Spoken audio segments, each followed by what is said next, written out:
여러분, 평생 모은 전 재산 8억을 며느리에게 물려준 시어머니가 결국 요양원에서 혼자 세상을 떠났다면 믿으시겠어요? 오늘은 정말 착한 시어머니가 당한 충격적이고도 가슴 아픈 이야기를 들려드리겠습니다. 이 이야기를 듣고 나시면 여러분도 분명 이런 생각이 드실 겁니다. 정말 이런 며느리가 있을 수 있나? 라고 말이죠. 하지만 이 며느리가 시어머니를 요양원에 보낸 진짜 이유를 알고 나면 여러분은 더욱 충격을 받으실 거예요. 도대체 무슨 일이 있었던 걸까요? 경상도 대구에 사시는 김순자 할머니, 올해 72세입니다.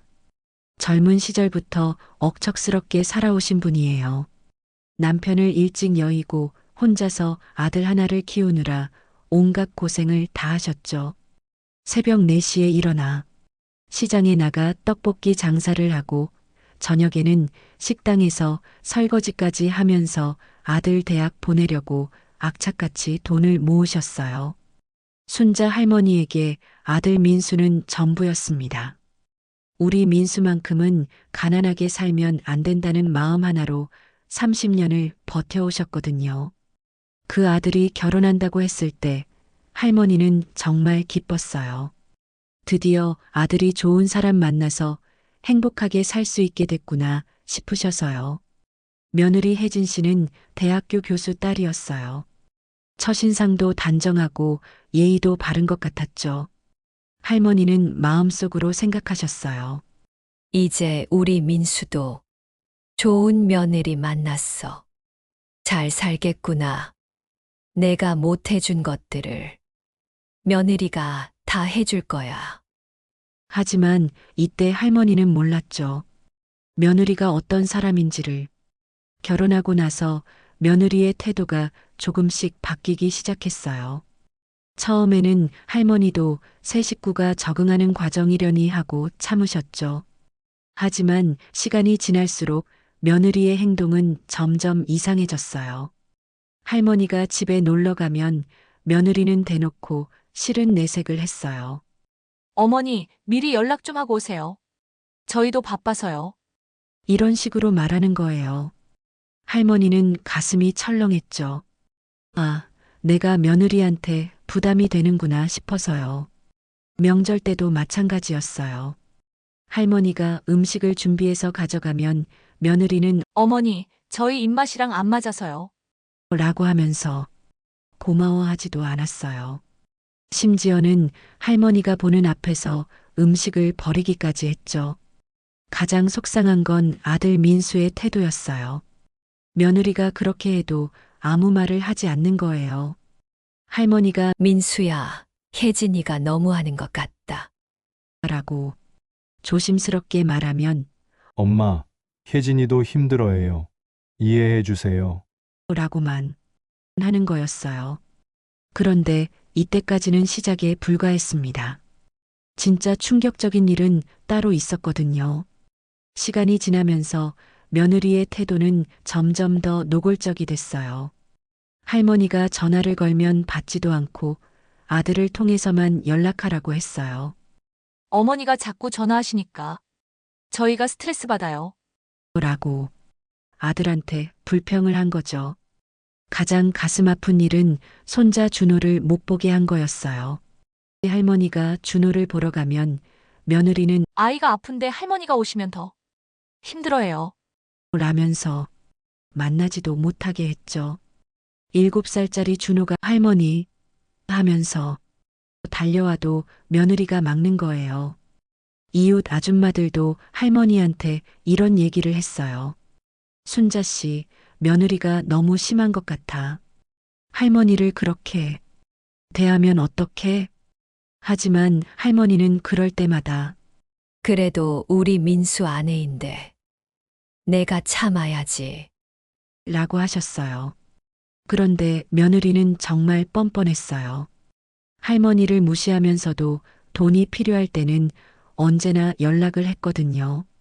어머니, 준호 학원비가 부족해서요. 어머니, 집 전세 계약 갱신하는데 돈이 좀 필요해서요. 이런 식으로 계속 돈을 요구했어요. 할머니는 그때마다 자신이 평생 모은 돈을 내주셨어요. 손자 교육비니까 아들 가정이 편해야지. 라면서 말이에요. 하지만 며느리는 돈을 받고도 고마워하지 않았어요. 마치 당연한 일인 것처럼 행동했죠. 그런데 여러분, 이것도 시작에 불과했어요. 며느리의 진짜 본색은 아직 드러나지도 않았거든요. 할머니가 75세가 되셨을 때 갑자기 몸이 안 좋아지셨어요. 혈압도 오르고 무릎도 아프고 혼자 생활하기가 점점 어려워지신 거죠. 할머니는 아들한테 말씀하셨어요. 민수야, 엄마가 혼자 살기 힘들어졌다. 어떻게 하면 좋을까? 그런데 며느리의 대답은 정말 충격적이었어요. 어머니, 저희 집은 좁아서 모시기 어려워요. 요양원 알아보시는 게 어떨까요?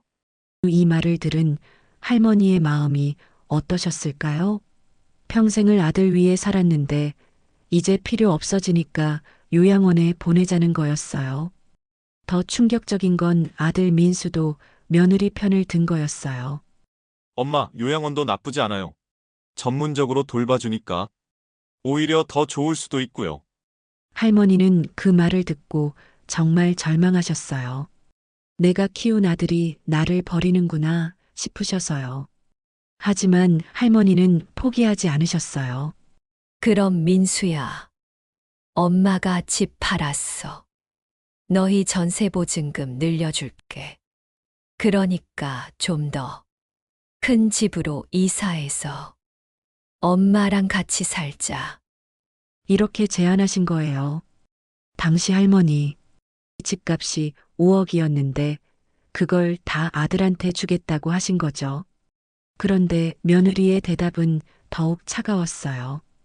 어머니 집 돈으로는 더 큰 집으로 이사해도 어머니 방까지는 무리예요. 그냥 좋은 요양원 들어가시는 게 서로한테 나을 것 같아요. 할머니는 그 순간 눈물이 왈칵 쏟아지셨대요. 내가 돈까지 다 줄 텐데도 나와 함께 살기는 싫다는 거잖아요. 결국 할머니는 마음을 정하셨어요. 그럼 집은 팔았어. 너희한테 다 줄게. 대신 좋은 요양원 좀 알아봐. 하지만 이 결정이 할머니 인생의 가장 큰 실수였다는 걸 그때는 몰랐죠. 할머니는 정말로 평생 모은 재산을 모두 아들 앞으로 넘기셨어요. 집 5억, 그동안 모아둔 예금 3억까지 해서 총 8억을 아들한테 증여하신 거죠. 그리고 며느리가 알아본 요양원에 들어가셨어요. 처음 몇 개월은 그런대로 괜찮았어요. 아들과 며느리가 가끔씩 면회도 오고 손자 준호도 데려와서 할머니를 보여줬거든요. 할머니는 생각하셨죠. 그래, 이것도 나쁘지 않네. 애들도 편하고, 나도 편하고. 그런데 시간이 지나면서 면회 횟수가 점점 줄어들기 시작했어요. 처음에는 일주일에 한 번 오던 것이 한 달에 한 번으로, 나중에는 몇 달에 한 번으로 줄어든 거죠. 할머니가 전화해서 언제 올 거냐? 고 물어봐도 바빠서 시간이 안 돼요. 라는 대답만 돌아왔어요. 그런데 이때쯤부터 할머니 귀에 이상한 소문들이 들리기 시작했어요. 요양원에 면회 온 다른 가족들이 하는 얘기를 우연히 들은 거죠. 아니, 요즘 젊은 사람들은 정말 돈만 밝혀 부모님 재산 다 받아내고는 요양원에 팽개쳐 놓고 어느 날 할머니한테 낯선 번호로 전화가 왔어요. 혹시 김순자 할머니세요? 저는 할머니 아들분과 며느리분이 살던 동네 부동산 중개업소 사장인데요. 이 전화의 내용이 할머니의 인생을 완전히 바꿔놓을 줄은 그때 몰랐죠. 부동산 사장이 한 말은 이거였어요. 할머니 혹시 아들분이 최근에 집을 바꾸신 걸 아세요? 그런데 새로 이사한 집이 꽤 큰 집이던데 할머니는 왜 요양원에 계신지 궁금해서요. 할머니는 귀를 의심하셨어요. 집이 좁았어. 같이 못 산다더니 더 큰 집으로 이사를 했다고요?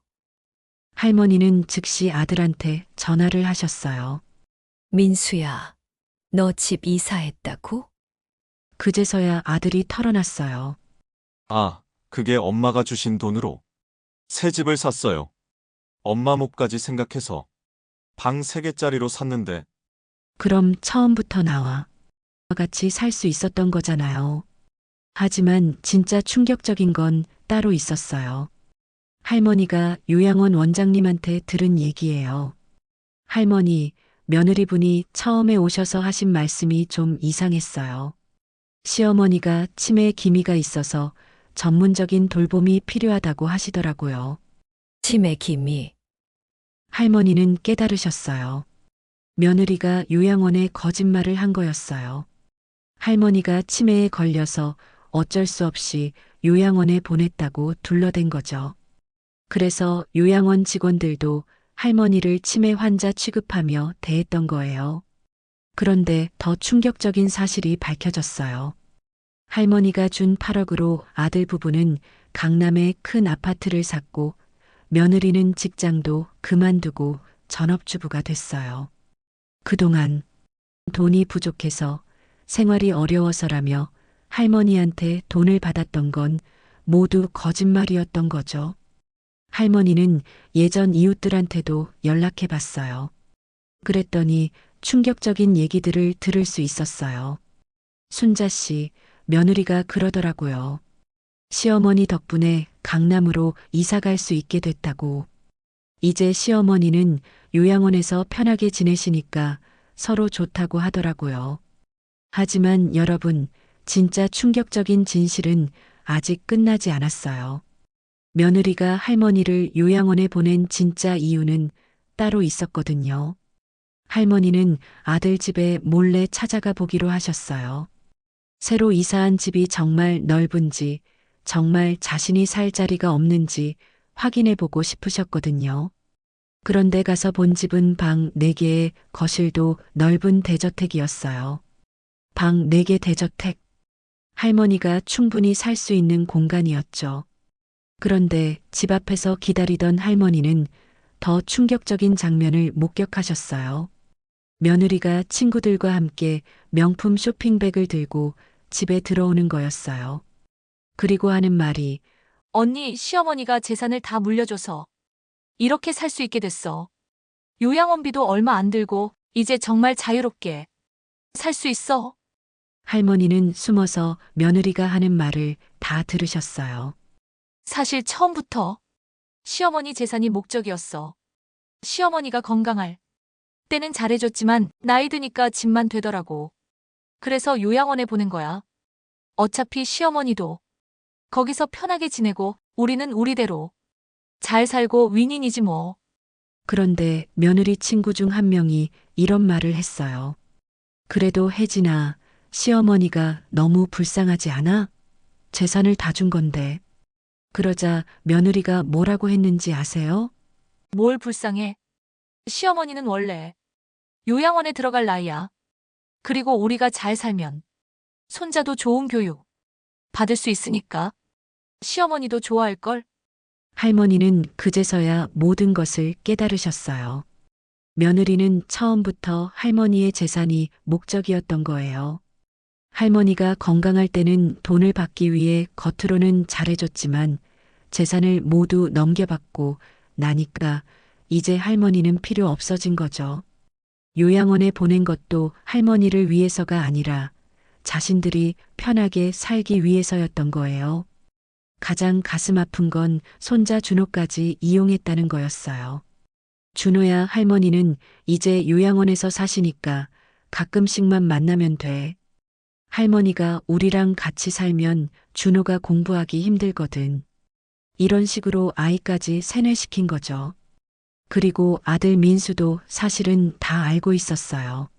하지만 아내가 무서워서 그리고 편한 생활이 좋아서 어머니를 버린 거였어요. 할머니는 그 순간 느꼈어요. 아, 내가 평생을 헛살았구나. 내가 사랑했던 사람들이 나를 이렇게 생각하고 있었구나. 모든 진실을 알게 된 할머니는 마음을 정하셨어요. 더 이상 이런 대우를 받으며 살 수는 없다고 생각하신 거죠. 할머니는 용기를 내어 아들한테 전화를 하셨어요. 민수야, 엄마가 너희 집에 가서 할 말이 있다. 할머니가 아들 집을 방문했을 때 며느리는 깜짝 놀랐어요. 할머니가 자신들의 대화를 들었을 수도 있다는 생각이 든 거죠. 하지만 며느리는 여전히 뻔뻔했어요. 어머니, 갑자기 어쩐 일이세요? 미리 연락하시지. 할머니는 조용히 말씀하셨어요. 혜진아, 민수야, 엄마가 너희한테 줄 건 다 줬다. 이제 엄마한테서 더 이상 바랄 건 없을 거야. 그러니까 앞으로는 연락하지 마라.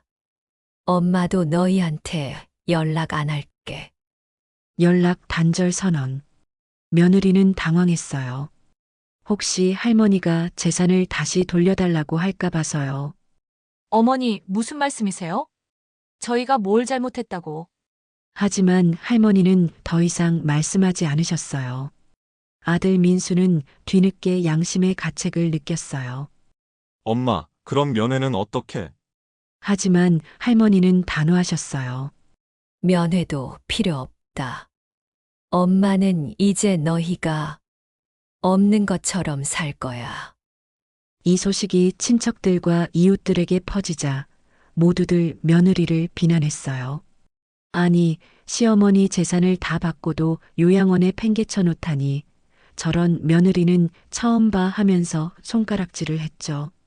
며느리는 동네에서 완전히 매장당했어요.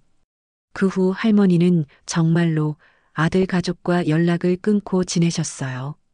요양원에서 다른 할머니들과 지내시면서 마음의 평안을 찾으려고 노력하셨죠. 하지만 가끔씩 밤에 혼자 우시는 모습을 다른 분들이 목격하기도 했어요.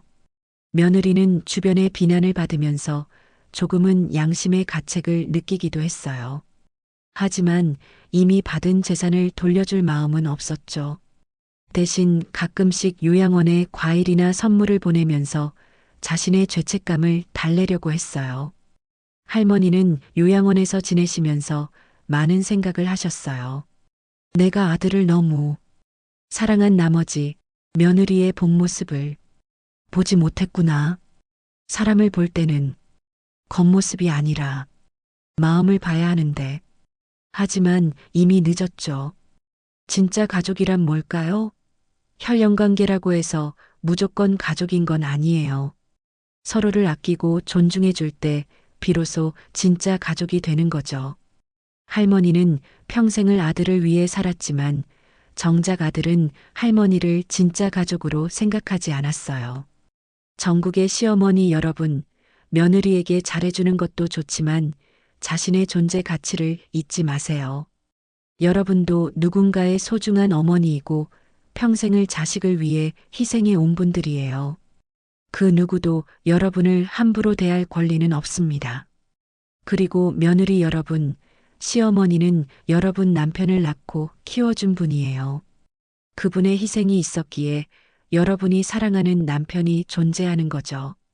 시어머니를 내 어머니처럼 생각하지는 못해도 최소한의 예의는 지켜주시기 바랍니다. 할머니는 결국 요양원에서 조용히 생을 마감하셨어요.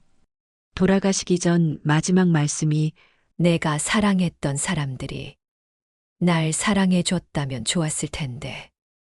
였다고 해요. 장례식장에는 요양원 분들과 옛 이웃들만 와서 할머니를 배웅했어요. 아들 민수와 며느리는 할머니 장례식에 와서 울었어요. 하지만 그것도 잠깐이었죠. 할머니가 돌아가신 후에도 그들의 생활은 크게 변하지 않았어요. 할머니가 물려주신 재산으로 여전히 잘 살고 있거든요. 몇 년 후 손자 준호가 자라서 이런 질문을 했대요. 엄마, 할머니는 왜 요양원에서 혼자 돌아가셨어요? 우리가 모셨어야 하는 거 아니에요? 며느리는 뭐라고 대답했을까요? 이런 일들이 우리 사회에서 점점 늘어나고 있어요. 부모의 재산은 받으면서도 부모는 돌보지 않는 자식들 말이에요. 정말 안타까운 현실이죠. 할머니 같은 분들이 더 이상 이런 아픔을 겪지 않았으면 좋겠어요. 부모의 사랑은 무조건적이지만 자식의 사랑은 조건적일 수도 있다는 걸 잊지 말아야 해요. 부모님이 살아계실 때 잘해드리세요. 돌아가시고 나서는 아무것도 할 수 없거든요. 오늘의 이야기 어떠셨나요? 시어머니도 누군가의 소중한 어머니입니다. 평생을 자식을 위해 희생해온 분들이에요. 그런 분들이 이런 서러운 일을 당해서는 안 되죠. 여러분도 비슷한 경험이 있으시거나 주변에서 이런 일을 보신 적이 있으시면 댓글로 공유해 주세요. 서로의 이야기를 나누면서 위로받고 힘내실 수 있을 거예요. 그리고 여러분의 억울한 사연이 있으시면 언제든 보내주세요. 시어머니들의 진솔한 이야기를 세상에 알려드리겠습니다. 더 이상 혼자 소갈이하지 마시고 함께 나누어요. 이런 마음 따뜻한 이야기가 더 궁금하시다면 구독과 좋아요, 알림 설정까지 부탁드려요. 다음에도 더 좋은 이야기로 찾아뵙겠습니다. 감사합니다.